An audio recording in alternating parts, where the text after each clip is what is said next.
Morning guys, ayan po, magluluto po ako ng ginisang repolyo na may carrots, tapos ito po, lalagyan ko lang po siya ng atay ng manok. Ayan po ang lulutuin ko ngayon at sa tanghalian na po namin yan ulam kasi maaga pa naman. Ayan po, ang dami atay ng manok. Yung iba po, i-adobo ko dahil sobrang dami po nito. Ayan. Ayan guys. Ayan lang po guys. Good morning everyone. Please follow, like, and share, and subscribe. Thank you for watching. Bye! Good morning guys. Ayan po, mag-start na po ako magluto ng ginisang gulay. Ginisang cabbage with lagyan po natin ng konting oil. Ayan guys. Ayan po, ang gamit kong kalan ay used oil kalan na gawa ni tatay. Tatay Tony Bulario, shout out. Siya po ang gumawa niya. Ayan, mainit na po ang mantika. So, ilalagay po natin ang sibuyas at bawang. Ayan guys. Lain ko po muna yung sibuyas. Konti lang. Ayan. Ay, nahulog. Ayan guys. Ayun. Right? Sakit ha. Ayan, dagdagan natin konti. Medyo madami. Ayan guys. Sagsan muna tayo ng sibuyas. Medyo madulong. Ayan guys. Sibuyas. Ang bango. Bango ng sibuyas guys. Tapos, lagay tayo ng bawang guys. Bawang. Ayan. Ayun, may buo pa. Ayun, pala buo. Ayan, guys. Naamoy ko ang bango ng bawang at sibuyas. Nag-mix na siya, guys. Kaya may bango na siya talaga. Ayan. Tapos, guys, ay isunod na natin ang atay. Atay po ng manok at balon-balonan. Igisa muna natin siya para mawala ang lansa. Ayan. Isa-isa.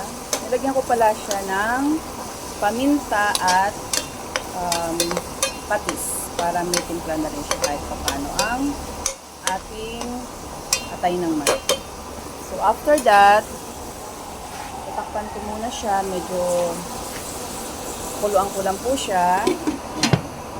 Wait po tayo ng mga ilang minutes lang. Putulin ko muna. Bye! Guys, buksan na natin. Ayan, ayan. Kumukulo na siya guys. Sobrang kulo na. Yung liver ng manok.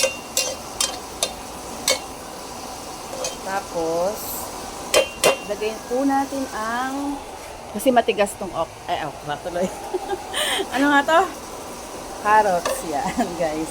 Kala ko okra. Sorry lang guys. Kasi mali-mali na tayo guys. Ayan. Palambutin natin pan ko muna ulit guys. Palambutin ko lang po si carrots. Okay. Ay, ito pala yung takip. Dito siya. Ayan. Balikan ko ulit mamaya guys. Bye. Ayan guys, buksan ulit natin. Ayun, malambot na si carrots. Ayan, malambot na ang carrots natin guys. Ngayon, lagyan ko ng tubig guys. Kuha tayo sa gripo ng tubig. Ito guys, pagkain ng aso yan. Ayan, kuha tayo ng tubig. Lagyan natin dito sa one more. Ay, masyado malakas. Dito na naman tayo nung isa. Ayun guys, pwede na kaya? Isa pa kaya guys, no? Para medyo may sabaw. Natutuyo naman yun. Lalagyan ko pa siya ng repolyo. Ayan guys, pwede na yan siguro guys. Ayan. Nalagyan ko na siya ng tubig, tapos papalambutin ko ulit. Tapos, takpan po natin ulit. Guys. Hintayin na lang po natin ulit siya kumulo. Patayin ko po ulit. Bye! Yan guys, buksan ulit natin. Ayun, kumukulo na siya ulit. Tapos, ilagay natin ang daming repolyo. Sobrang dami pa rin ito guys. Paano ko ilalagay siya? Yan guys. Daming ulog natin siya. Ay, may sabaw din siya guys. Magtitira ako ng repolyo guys. Para sa magsusopas ako. Yan, pwede na yan. Dami na siguro.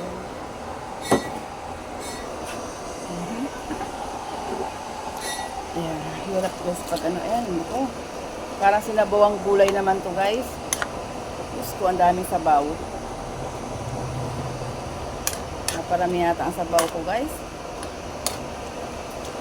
Timplahan na natin. Ano kaya ito? May lasa. Yan. Konti lang guys. Yan. At pag kumulo po yan, tapos na yan. Uy, napakaraming sabaw. Ang daming, mas konti lang ang sahog ko guys. Talagang gulay lang siya. Oh. Okay guys, that's it for today's video. Thank you for watching.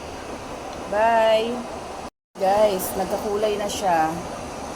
Lagyan ko po siya ng konting toyo para medyo magkulay-kulay naman. Kasi kanina ay white po. Tapos,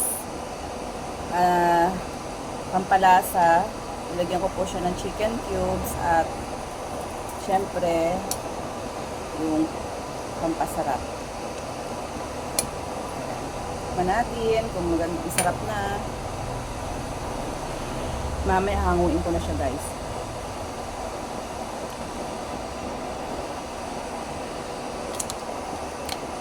Okay na.